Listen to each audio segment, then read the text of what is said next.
ምርመራ የመስማት ችሎታን ለመመርመር ይጠቅማል። ይሄ ምርመራ ኦዲዮሜትር የሚባል መሳሪያ ይጠቀማል። ይሄ መሳሪያ የተለያዩ ድምጾችን ያወጣል። በሽተኛው እነዚህን ድምጾች በማዳመጫ ያዳምጥና ስለሰማው ነገር ሲጠየቅ ምላሽ ይሰጣል። ስካንዝ አንዳንዴ ይህ ኢንፌክሽን ወደ ሌላ የሰውነት ክፍሎች ተዛውሯል የሚል ጥርጣሬ ካለ የሲቲ ስካን እና የኤምአርአይ ምርመራ ይካሄዳል። ትሪትመንት አንድ ሜዲኬሽንስ ለበሽታው የሚሰጥ ሕክምና የጆሮ ኢንፌክሽን በሽታዎች ብዙ ጊዜ በ2 እስከ 3 ቀናት ውስጥ በራሳቸው ይድናሉ። ማለትም የሰውነታችን በሽታ መከላከያ ስርዓት ጆሮ ላይ ኢንፌክሽን የሚያመጡ ጀርሞችን መግደል ስለሚችል ነው። የሚከተሉት መድኃኒቶች ለዚህ በሽታ ይወሰዳሉ። የህመም ማስታገሻ መድኃኒቶች ፔይንኪለርስ በሽታው ህመም ያለው ከሆነ ለህፃኑ የህመም ማስታገሻ መድኃኒቶች ህመሙ እስኪተዋቸው ድረስ መስጠት። እነዚህም ፔራሲታሞል፣ ካልፖል የተመዘገበ ንግድ ምልክት፣ ዲስፕሮል የተመዘገበ ንግድ ምልክት፣ ኤትሴተራ ወይንም አይቡፕሮፈን ናቸው። እነዚህ መድኃኒቶች ትኩሳትንም ስለሚቀንሱ ለህፃኑ ምቾት ይሰጣሉ። ጸረ ባክቴሪያ መድኃኒቶች መውሰድ ግዴታ ካልሆነ በስተቀር ለጆሮ ኢንፌክሽን ጸረ ባክቴሪያ መድኃኒቶችን መውሰድ አይመከርም። ምክንያቱም እነዚህ መድኃኒቶች ተቅማጥና ቀይ ነጠብጣብ ነገሮች በሰውነታችን ላይ ሊያመጡ ስለሚችሉ ነው። ህፃኑ ጸረ ባክቴሪያ መድኃኒት መውሰድ ያለበት ህፃኑ ከ2 ዓመት በታች ሲሆን፣ ከ2 ዓመት በታች የሆኑ ህፃናት የጆሮ ኢንፌክሽን ውስብስብ የጤና ችግሮች ሊያስከትልባቸው ስለሚችል ነው። ኢንፌክሽኑ ከፍተኛ ከሆነ፣ ኢንፌክሽኑ በ2 እስከ 3 ቀናት ካልዳነ፣ ውስብስብ የጤና ችግሮች ከተከሰቱ፣ የአንገት ስፖርት መስራት አንዳንድ የጆሮ ህመሞች የሚከሰቱት ጆሮ ውስጥ በሚፈጠረው ግፊት ምክንያት ነው። አንዳንድ የአንገት ስፖርቶች ይህንን ግፊት ለመቀነስ እና ህመምን ለመቀነስ ይጠቅማሉ። ይህንን የአንገት ስፖርት በሚከተለው መንገድ ይተግብሩ።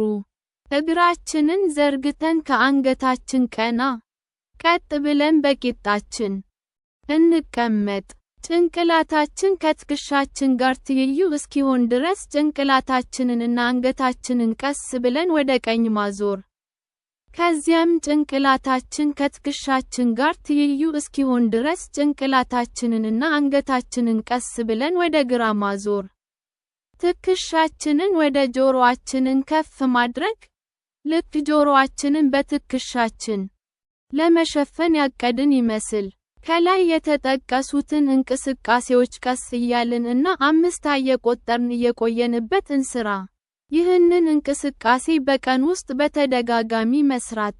የተፈጥሮ መድኃኒቶች ናቸሮፓቲክ ድሮፕስ ከተክሎች የተሰሩ የጆሮ ጠብታ መድኃኒቶች ጠቃሚ ናቸው። አንዳንድ ጥናቶች እንደሚያመላክቱት በወይራ ዘይት ውስጥ ተቀላቅለው የሚሰሩ የተክል ውጤቶች የጆሮ ጠብታዎች በጣም ውጤታማ ናቸው። ቲ ትሪ ኦይል የሻይ ዛፍ ዘይት ትልቅ የጸረ ባክቴሪያ፣ ጸረ ፈንገስ፣ አንቲሴፕቲክ እና አንቲ-ኢንፍላማቶሪ አቅም አለው። ይህ ዘይት ህመምን ለመቀነስ እንደ ጆሮ ጠብታ መድኃኒት መጠቀም ጠቃሚ ነው። ይህንን ዘይት ከወይራ ዘይት ጋር ቀላቅለን መጠቀም እንችላለን። ዝንጅብል ትልቅ የአንቲ-ኢንፍላማቶሪ አቅም ስላለው ይህ በዚህ በሽታ የሚመጣውን ህመም የመቀነስ ችሎታ አለው። የዝንጅብል ጭማቂን ወይንም ስትሬንድ ኦይል ዋርምድ ዊት ጂንጀር ኢን ኢት ቀስ ብለን ውጫዊው የጆሮ ክፍላችን ውስጥ ጠብ ማድረግ፣ ውስጠኛው የጆሮ ክፍላችን ውስጥ ጠብ ማድረግ የለብንም። ነጭ ሽንኩርት የጸረ ባክቴሪያ እና ህመም የመቀነስ ችሎታ አለው። የተፈጨ ነጭ ሽንኩርትን በሞቀ የወይራ ዘይት ውስጥ ለብዙ ደቂቃዎች መዘፍዘፍ። ከዚያም የወይራውን ዘይት አጥሎ እንደ ጆሮ ጠብታ መድኃኒት መጠቀም። ልጃችን ይህ በሽታ ከያዘው በሚከተሉት መንገዶች ቤት ውስጥ ልንከባከበው እንችላለን።